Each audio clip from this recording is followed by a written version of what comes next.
Hello friends, welcome back to this video and my channel English to tech once again. So friends, आज हम लोग बात करने वाले हैं फॉर्मल कम्युनिकेशन क्या होता है। फॉर्मल कम्युनिकेशन को आज हम लोग डिस्कस करने वाले हैं और इसके साथ ही साथ हम लोगों ने लास्ट वीडियो में जाना था कि हॉरिजॉन्टल और डायगोनल कम्युनिकेशन क्या होता है, और इसके साथ ही साथ हम लोग और भी कई सारे टॉपिक्स को कवर कर चुके हैं, जैसे अपवर्ड डाउनवर्ड कम्युनिकेशन क्या होता है, वर्टिकल कम्युनिकेशन क्या होता है। इन सभी टॉपिक्स को हम लोग ऑलरेडी डिस्कस कर चुके हैं। सो फ्रेंड्स, रिक्वेस्ट मेरी सबसे यही है कि वीडियो के लिंक डिस्क्रिप्शन बॉक्स में सबके दिए गए हैं, आप जाकर के अभी चेकआउट कर सकते हैं। अदरवाइज मैंने इसी चैनल पर एक प्लेलिस्ट भी बना करके रखी हुई है और प्लेलिस्ट का नाम है communication for business and media. ठीक है, communication for business and media ये प्लेलिस्ट का नाम है, आप इसी चैनल पर जाकर के अभी भी चेकआउट कर सकते हैं। सो अभी हम लोग बात करते हैं फॉर्मल कम्युनिकेशन के बारे में। तो दोस्तों, आप लोगों को जैसा कि पहले से ही पता होगा कि जो भी हमारा वर्ड है फॉर्मल, फॉर्मल का मतलब आप लोग जानते भी होंगे। फॉर्मल मतलब क्या होता है कि कोई सा भी ऐसी चीज़, जैसे कि हम लोगों को कभी भी अपने टीचर्स वगैरह के सामने जब जाते हैं तो उनसे जब बात करते हैं, या फिर हमको कभी भी अपने बॉस के सामने बात करनी है, ठीक है, तो हम लोगों को क्या एक बहुत ही अच्छी लैंग्वेज का यूज़ करना पड़ता है। तो उसी को हम लोग क्या एक फॉर्मल कम्युनिकेशन के नाम से जानते हैं। ठीक है, हम लोग अपने घर में उतनी अच्छी तरीके से बात नहीं करते, एकदम हमारी लैंग्वेज जो भी होती है उतनी ज़्यादा वेल मेंटेन्ड और जो भी उसमें होता है एक सजावट आप बोल सकते हैं, तो वो उतनी अच्छी तरीके से नहीं होती है। घर में तो हम लोग एक इनफॉर्मल तरीके से बात कर लेते हैं, ठीक है, कुछ भी होता है हम लोग अपना बात कर लेते हैं। लेकिन जब भी कभी हम किसी बड़े व्यक्ति या फिर अपने से ऊंचे दर्जे के पास में जाने वाले होते हैं, तो हमको क्या एक फॉर्मल कम्युनिकेशन की जरूरत पड़ती है। मतलब कि हम लोग कुछ अपने दिमाग में सोच विचार करके जाते हैं, इंटरव्यू अगर देने जाते हैं तो भी सोच करके जाते हैं, कि माइंड मेकअप करके जाते हैं कि हमको क्या क्या बताना है, क्या क्या बोलना है। ठीक है, तो इसी तरीके को जो भी हम मतलब प्री डिफाइन, मतलब कि जो भी हमारे मन में पहले से चल रहा होता है, जो भी सारी चीज़ें क्लियर तरीके से होती हैं, हम उसी को ज़्यादा फालतू की बातें नहीं करते हुए सीधे क्लियर टू द पॉइंट पर बात करते हैं और एकदम फॉर्मल तरीके से, मतलब अच्छी तरीके से बात करते हैं, तो उसको हम लोग क्या फॉर्मल कम्युनिकेशन बोलते हैं। तो ये तो एक छोटा सा एक बात रही कि फॉर्मल कम्युनिकेशन की। और यहाँ पर देखिए, इसमें अभी हम लोग डिस्कस करते हैं कि जो भी हमारी डेफिनेशन है। तो यहाँ पर दोस्तों क्या लिखा है कि formal communication refers as a communication which passes through predefined channels. जो फॉर्मल कम्युनिकेशन होता है वो क्या एक तरीके का कम्युनिकेशन है। ठीक है, it refers to formal communication refers to a communication, एक तरीके का कम्युनिकेशन है, वार्तालाप का ही तरीका है फॉर्मल जो भी होता है, विच passes through a pre defined channel. Pre defined channels का क्या मतलब होता है दोस्तों, कि इसमें वही चीज़ जो मैंने बताया कि हम कभी भी अपना माइंड मेकअप करके जाते हैं। मतलब प्री डिफाइंड का क्या मतलब कि इसमें हम लोगों को बहुत ही ज़्यादा सोच समझ करके बात करने की ज़रूरत पड़ती है। ठीक है, जो भी हम अंदर जो भी हम किसी के सामने जा रहे हैं, अपने बॉस के सामने जा रहे हैं या फिर अपने टीचर्स के सामने जा रहे हैं, ठीक है, तो हम अपना दिमाग में मेकअप करके जाते हैं कि हमको क्या बोलना है, किस तरीके से बोलना है, एकदम सही हमारा सटीक जवाब, जो भी क्वेश्चन होना चाहिए या फिर जो भी बात होनी चाहिए, वो सारी चीज़ें एकदम सही से होनी चाहिए। ठीक है, तो ये सारी जितनी भी चीज़ें, तो यानी उसी को हम लोग प्री डिफाइंड चैनल्स बोलते हैं। ठीक है, तो प्री डिफाइंड और चैनल्स कुछ भी हो सकते हैं, चाहे वो हम वीडियो के माध्यम से बताएं या फिर किसी और भी चीज़ के जरिए से बताएं। तो मतलब जो भी होता है प्री डिफाइंड, मतलब क्या होता है कि जो पहले से ही डिफाइंड रहता है,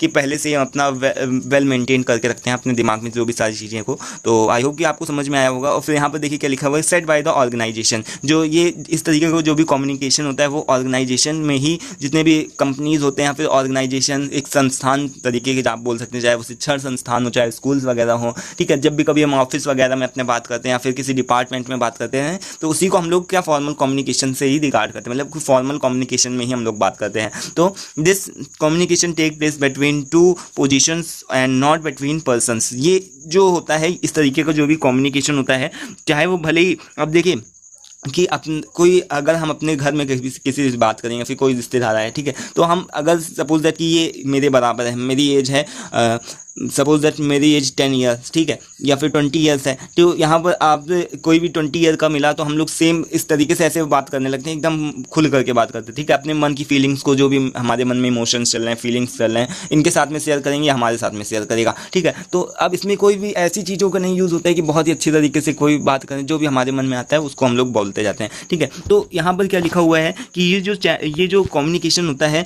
ये किसी भी पर्सन्स को नहीं डिफाइन करता, ये मतलब पोजीशंस को डिफाइन करता है। इससे मतलब नहीं कि किसी की एज कितनी है और वो कितना बड़ा है कितना छोटा है। ठीक है, उस पर्सन से मतलब नहीं है कि वो बूढ़ा है कि जवान है, इस तरीके से मतलब नहीं है। जो मतलब है वो ये है कि वो आपसे बड़ा है और मतलब किस पोजीशन में, और आप उससे छोटे हैं। यानी कि बॉस वो आपका कोई सा भी हो सकता है, और नौकर जो होता है या फिर कर्मचारी होते हैं वो चाहे बूढ़े हों चाहे, उससे मतलब नहीं है। ठीक है, अगर कोई सा भी बॉस होगा तो उससे वो बहुत ही अच्छी तरीके से बात उनको करना ही पड़ेगा। ठीक है, तो ये जो भी होता है एक पोजीशन का फ़र्क होता है, किसी किसी पर्सन से, पर्टिकुलर पर्सन से हम लोगों का नहीं रिलेटेड रहता है, एक पोजीशन होती है, इसी में हम लोग, इसीलिए हम लोग यहाँ पर एक फॉर्मल कम्युनिकेशन को ही ज़्यादा मान्यता देते हैं। और फिर यहाँ पर देखिए क्या लिखा हुआ है कि it is also known as the official communication. इसको हम लोग ऑफिशियल कम्युनिकेशन भी बोल सकते हैं, क्योंकि ऑफिस के ही पर्पस में इसका यूज़ ज़्यादातर अधिकतर होता है, तो हम लोग इसको ऑफिशियल कम्युनिकेशन के नाम से भी जान सकते हैं। ठीक है, फिर some of the main types of formal communication,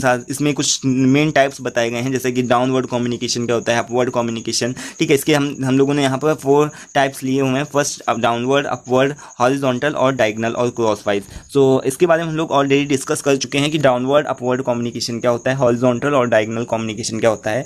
तो इन सभी के बारे में हम लोग ऑलरेडी डिस्कस कर चुके हैं, तो अभी हम लोग इसके बारे में बात नहीं करेंगे। लेकिन फिर भी एक मैं छोटा सा आप लोगों को एग्जांपल दे देता हूं कि जो भी डाउनवर्ड कम्युनिकेशन क्या होता है कि किसी भी तरीके की ऐसी कंपनी जिसमें मैनेजर के बीच में और जो भी उसके जितने भी लोअर स्टाफ का जो भी है कर्मचारी हैं, ठीक है, उनके बीच में अगर कोई सा भी कम्युनिकेशन चल रहा होगा, ठीक है, तो अगर कोई सा भी छोटा कर्मचारी अपने मैनेजर से बात करना चाहेगा तो ये नीचे से ऊपर जाएगा। ठीक है, तो इसको क्या बोलेंगे हम लोग कि अपवर्ड कम्युनिकेशन, यानी कि नीचे से ऊपर ज़्यादा है तो ऊपर की तरफ जा रहा है, तो इस वजह से ये अपवर्ड कम्युनिकेशन। और जबकि अगर कोई भी मैनेजर जो होगा वो अपने किसी छोटे कर्मचारी से बात करना चाहेगा, ठीक है, तो उसको बात करने के लिए क्या, ये जो भी एरो है हमारा वो नीचे की तरफ जा रहा है। ठीक है, तो ये जो है कम्युनिकेशन कहाँ की तरफ फ्लो हो रहा है, नीचे की तरफ, तो डाउनवर्ड कम्युनिकेशन। ये कौन सा हमारा कम्युनिकेशन हुआ, डाउनवर्ड कम्युनिकेशन हुआ। ठीक है, तो आई थिंक आपको अपवर्ड और डाउनवर्ड तो कम्युनिकेशन समझ में आया होगा। और हॉरिजॉन्टल का क्या मतलब होता है, हॉरिजॉन्टल का मतलब होता है एक से ऐसे पड़ी हुई लाइन। ठीक है, पड़ी हुई लाइन का मतलब क्या होता है, लेटी हुई लाइन,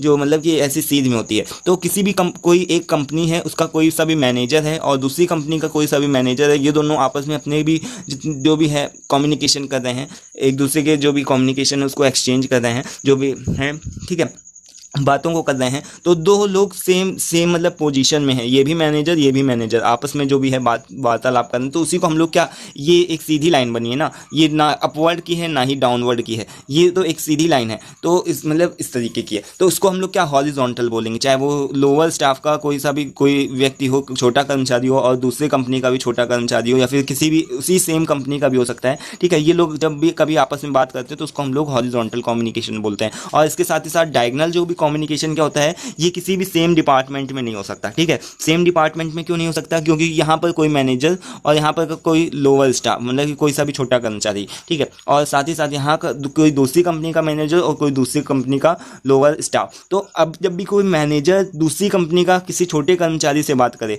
ठीक है, या फिर कोई छोटा कर्मचारी जो है अपने मैनेजर से किसी दूसरी कंपनी के मैनेजर से बात करे, तो यहाँ पर ये जो लाइन है हमारी एक तिरछी जा रही है। ठीक है, तिरछी जाने का मतलब कि एक डायगोनल फॉर्म में। ठीक है, ऐसी अगर हमारी लाइन होती है तो उसको हम लोग क्या बोलते हैं, डायगोनल लाइन बोलते हैं ना। तो ये हमारा कम्युनिकेशन क्या हो रहा है, जबकि सेम डिपार्टमेंट में नहीं, कोई सा भी दूसरी कंपनी का मैनेजर किसी दूसरे कर्मचारी, किसी दूसरी कंपनी के कर्मचारी से बात कर रहा है, ठीक है, तो वो क्या हो गया, हमारी डायगोनल लाइन क्रिएट होगी ना। तो इस वजह से इसको हम लोग क्या डायगोनल कम्युनिकेशन और फिर क्रॉस वाइज कम्युनिकेशन भी बोल सकते हैं। ठीक है, तो आई थिंक ये आपको समझ में आया होगा जो भी सारी चीज़ें हैं। कोई सी प्रॉब्लम होती है तो आप प्लीज़ कमेंट बॉक्स में कमेंट करके पूछ सकते हैं, मैं उसका पूरा रिप्लाई करने की कोशिश करूँगा। और साथ ही साथ में नेक्स्ट वीडियो में हम लोग जानने वाले हैं कि इनफॉर्मल कम्युनिकेशन क्या होता है। अगर वीडियो पसंद आता है तो उसको लाइक करिए और सब्सक्राइब करके रखिए चैनल, ताकि न्यू वीडियोज़ की नोटिफिकेशन आप तक पहुँच सकें। So thanks for watching this video, मिलते हैं नेक्स्ट वीडियो में। Thank you once again.